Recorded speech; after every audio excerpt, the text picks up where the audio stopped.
C'est le week-end, voici l'essentiel de l'actualité sur Congo 26 Télévision, le sommaire de ce journal. Dossier Joseph Kabila, les réactions fusent de partout après la levée de ses immunités par le Sénat, autorisant du coup à la justice de faire son travail à la demande de l'auditeur général des forces armées de la RDC. Dialogue interne, Léonard Tsheo-Kitundu Lundula, figure de proue de la politique congolaise, dit non tant qu'une partie du pays est occupée. Ce cadre de l'Union sacrée de la nation ne ménage pas. Il a donné cette position lors d'une conférence de base ce vendredi devant les étudiants de l'université de Kinshasa. Et puis, en sport, à 2 jours de la grande finale, la Confédération africaine de football a dévoilé jeudi à Johannesburg le tout nouveau trophée pour la Ligue des champions Total Energy. Voilà tout pour les principaux titres, mesdames et messieurs. Place à présent au développement. Renforcement de relations bilatérales entre Kinshasa et Nouakchott, le président de la République Félix-Antoine Tshisekedi Tshilombo a reçu Bah Assaïta Yahaya, ministre conseillère de la présidence mauritanienne et émissaire du président mauritanien Ould Cheikh El Ghazouani. L'entretien entre les deux personnalités a tourné autour de relations entre les deux pays qui sont, selon la messagère mauritanienne, solides, anciennes et excellentes à préserver. Le président de la République et la commissaire et la ministre conseillère à la présidence de la Mauritanie ont évoqué d'autres sujets d'intérêt commun, notamment dans le domaine de la pêche et du commerce. Dialogue interne pour mettre fin à la crise sécuritaire qui secoue la partie est de la République démocratique du Congo. Le député national Léonard Tsheo-Kitundu Lundula dit non tant que l'occupation d'une partie du pays continue par l'armée rwandaise et ses supplétifs du M23 et de l'AFC. Il a donné cette position ce vendredi 23 mai 2025 devant les étudiants de l'université de Kinshasa au cours d'une conférence débat organisée par la faculté de droit à travers sa délégation estudiantine. Crise sécuritaire dans l'est de la RDC, enjeux et perspectives, c'était le thème exploité par Léonard Tsheo-Kitundu, choisi comme principal orateur de cette conférence débat. Reportage. La salle Monekoso des cliniques universitaires de Kinshasa a refoulé du monde. Les étudiants de la faculté droit de cet alma mater et leurs camarades d'autres facultés ont répondu à l'appel de la délégation estudiantine de cette faculté sous l'encadrement du rectorat pour écouter le député national Léonard Tsheo-Kitundu Lundula sur les enjeux et perspectives de la crise sécuritaire dans l'est de la RDC. Pas de dialogue interne tant qu'une partie du pays est encore sous l'occupation rwandaise et ses supplétifs du M23 et AFC, a déclaré l'élu de Lumumba-Ville devant les étudiants. Même s'il y a des problèmes à l'interne, occupons-nous d'abord de la cessation de l'agression. Une fois que les troupes étrangères ont quitté notre pays, alors en ce moment-là, on pourra dialoguer sereinement pour régler nos comptes sur le plan interne.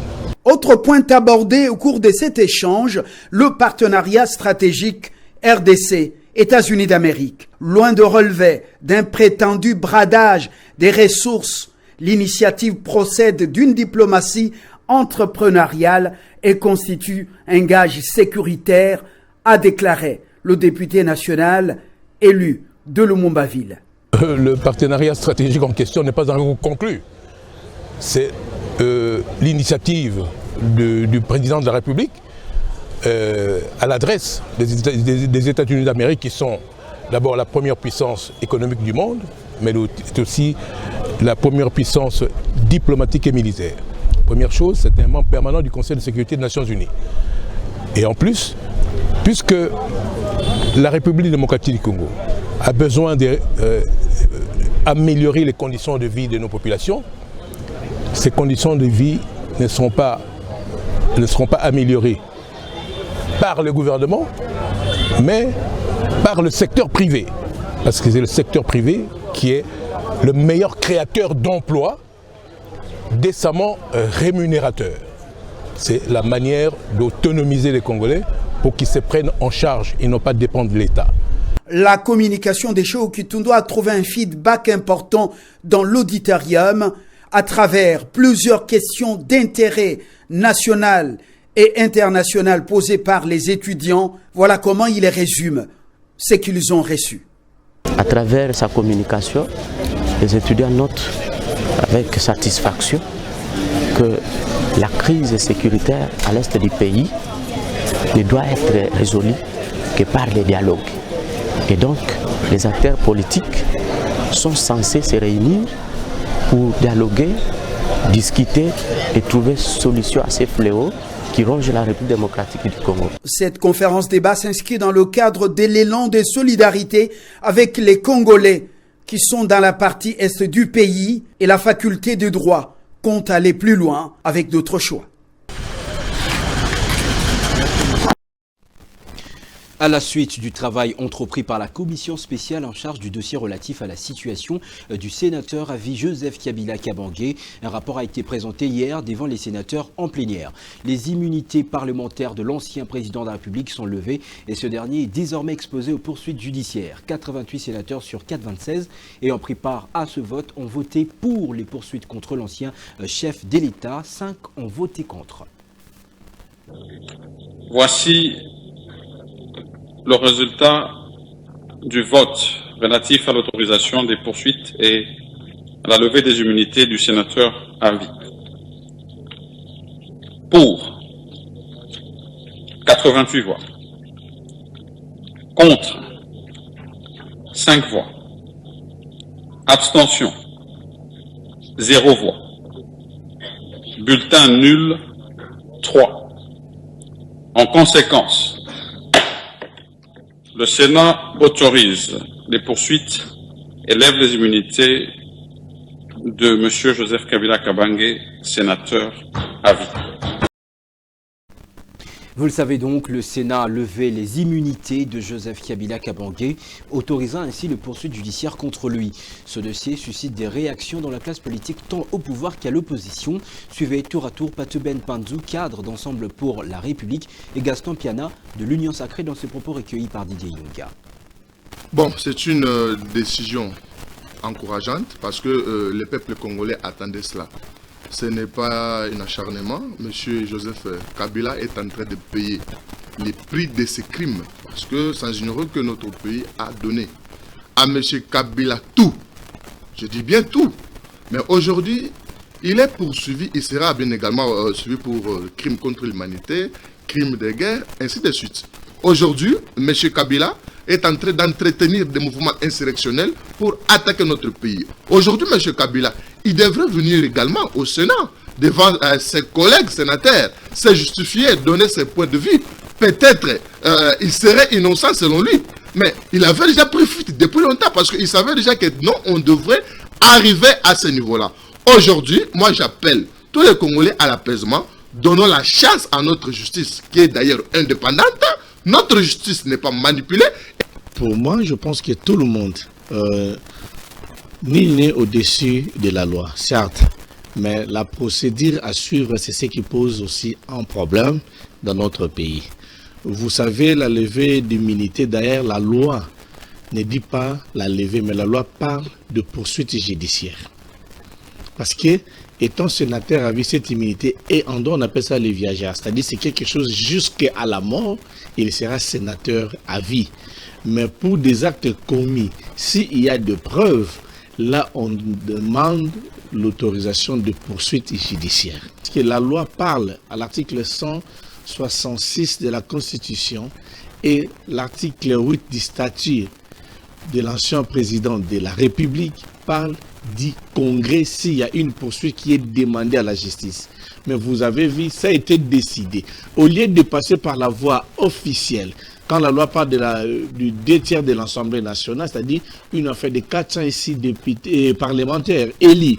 Mais ici, ça passe par le bureau et les commissions. C'est-à-dire la procédure a déjà été biaisée.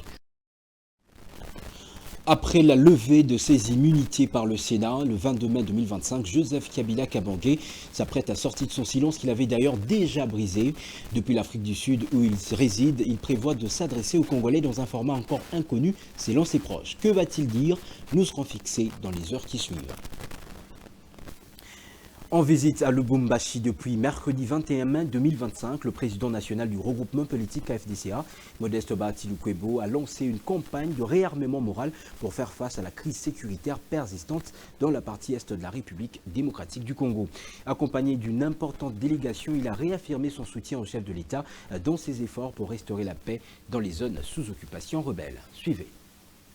Mettant à profit son séjour à Lubumbashi, chef-lieu de la province du Haut-Katanga, le professeur Modeste Bahati Lukwebo, deuxième vice-président du Sénat, a appelé la population de cette partie du pays à soutenir le président de la République, Félix Antoine Tshisekedi Tshilombo, les forces armées de la République démocratique du Congo, les Wazalendo et toutes les institutions de la République. À sa descente d'avion à l'aéroport international de la Luano, l'autorité morale de l'Alliance des forces démocratiques du Congo et alliés a livré devant la presse et les membres de son regroupement politique l'objet de sa visite dans le Haut-Katanga.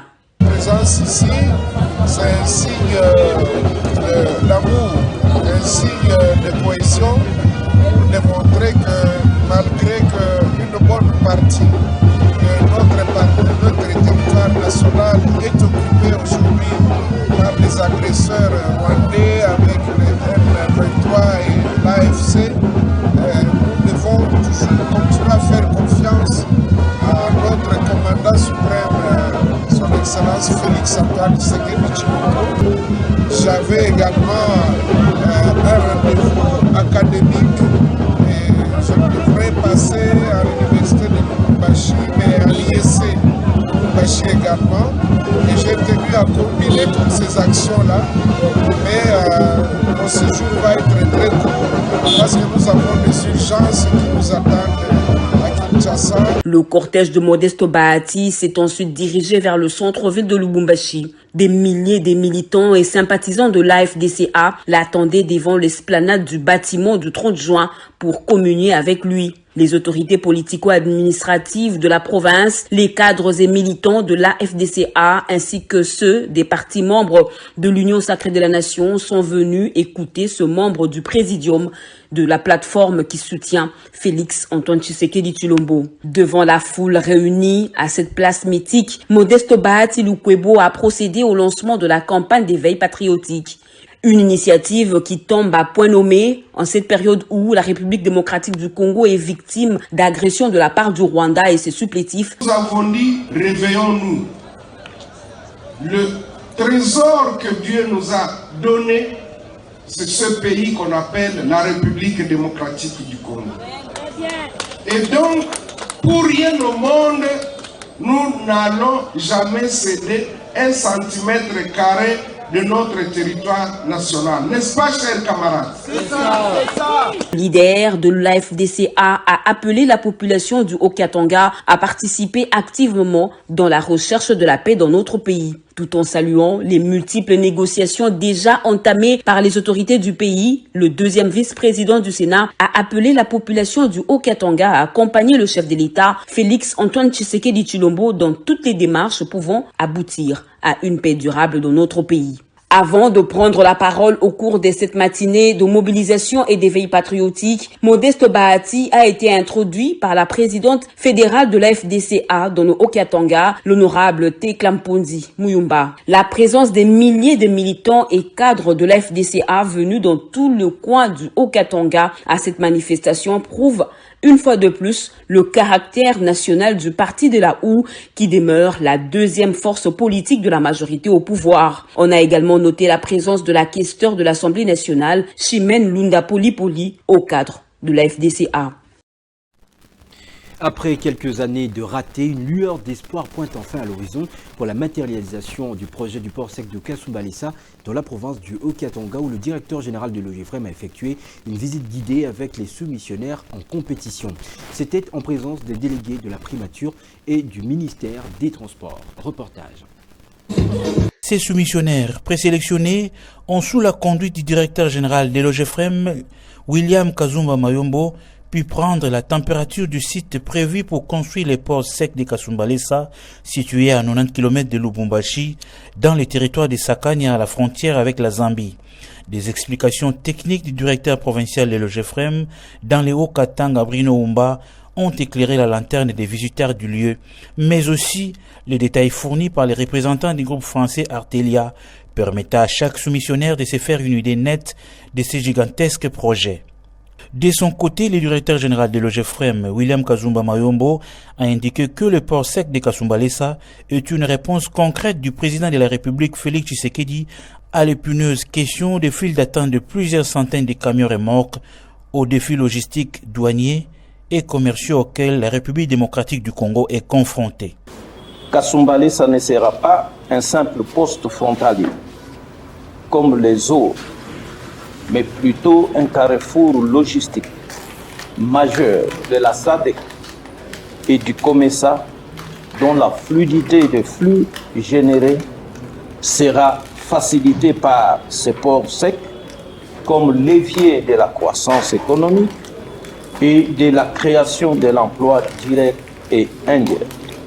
Il a par la suite présenté les opportunités qu'offrent ces ports une fois construits pour les emplois, le développement économique et la création d'une classe moyenne de transporteurs en République démocratique du Congo.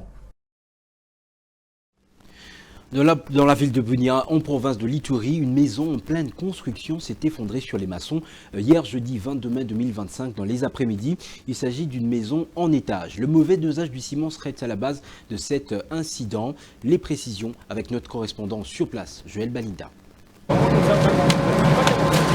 Cette maison en pleine construction s'est effondrée sur les maçons l'après-midi du jeudi 22 mai 2025 aux environs de 14 heures. Ce drame s'est passé dans le quartier Bakoko, à commune de Bunia, dans la ville de Bunia. Des sources sûres rencontrées et les témoignages des rescapés dénombrent plus de 15 victimes qui s'y trouvaient, composé des élèves stagiaires en construction du niveau secondaire et leurs encadreurs, des électriciens ainsi que les cuisiniers.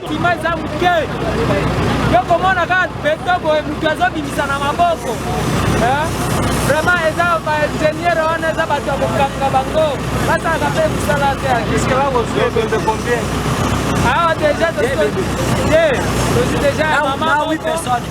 Je suis déjà maman moko, na garçon moko. On a ingénieur électricien. Électricien, on a sala na kati. Yende, dominici cornae. Ah, si quoi garçon mosu tokota kila kati, tokati kati banzete wana mama wanini. Asima babeto wana. Tolongoli yango, tolongoli ba garçon mosu. La population, au premier vue et le dire de certains ingénieurs, le niveau de dosage ne serait pas bien adapté par l'ingénieur.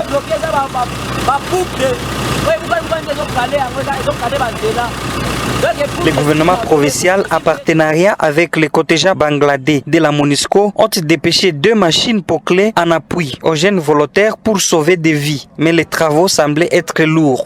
Une forte émotion de tristesse gagne la population de la ville de Bunia du sort des personnes qui s'y trouvent. Rappelons ici que le bilan final de l'éboulement reste aux sources officielles après la clôture des travaux, a dévoilé devant la presse. En littérature, la bibliographie congolaise s'apprête à accueillir une nouvelle publication. Le livre Abstraire, œuvre de l'artiste Henri Kalama Akoulez, docteur en art plastique et phénoménologue d'art, écrivain et figure majeure de l'art contemporain congolais. Œuvre d'une grande densité poétique et intellectuelle, Abstraire nourri par une approche phénoménologique du réel qu'il traduit en vibrations cosmiques. Un nouvel ouvrage qui rend hommage à un créateur complet dont la peinture, tout comme l'action éducative, incarne une réflexion profonde de la place de l'art dans le monde contemporain. Son vernissage est donc prévu ce samedi 24 mai 2025 dans la soirée à l'Académie des Beaux-Arts de Kinshasa. En sport, pour finir, à 2 jours de la grande finale 2025, la Confédération africaine de football a dévoilé hier jeudi 22 mai 2025 plutôt à Johannesburg, un tout nouveau trophée pour la Ligue des champions Total Energy. Cette réforme symbolique marque une nouvelle ère pour la compétition phare du football africain en présence de légendes du continent comme Ahmed Hassan, Teko Modise ou encore Lucas Redebe. Fin de cette édition du journal, je vous rappelle ses principaux titres. Dossier Joseph Kabila, les réactions fusent de partout après la levée de ses immunités par le Sénat, autorisant du coup à la justice de faire son travail à la demande de l'auditeur général des forces armées de la République démocratique du Congo. Dialogue interne, Léonard Kitundulunzola, figure de proue de la politique congolaise, dit non tant qu'une partie du pays est occupée. Ce cadre d'union sacrée de la nation ne ménage pas. Il a donné cette position lors d'une conférence de débat ce vendredi devant les étudiants de l'université de Kinshasa. Et puis, en sport, à 2 jours de la grande finale, la Confédération africaine de football a dévoilé jeudi à Johannesburg le tout nouveau trophée pour la Ligue des champions Total Energies. Ce journal est complètement terminé, merci de l'avoir suivi. Notez, celui qui sème la discorde récolte la solitude et celui qui parle dans le dos révèle surtout ce qu'il cache de mal dans son cœur. Mesdames, Messieurs, bon week-end et bonsoir.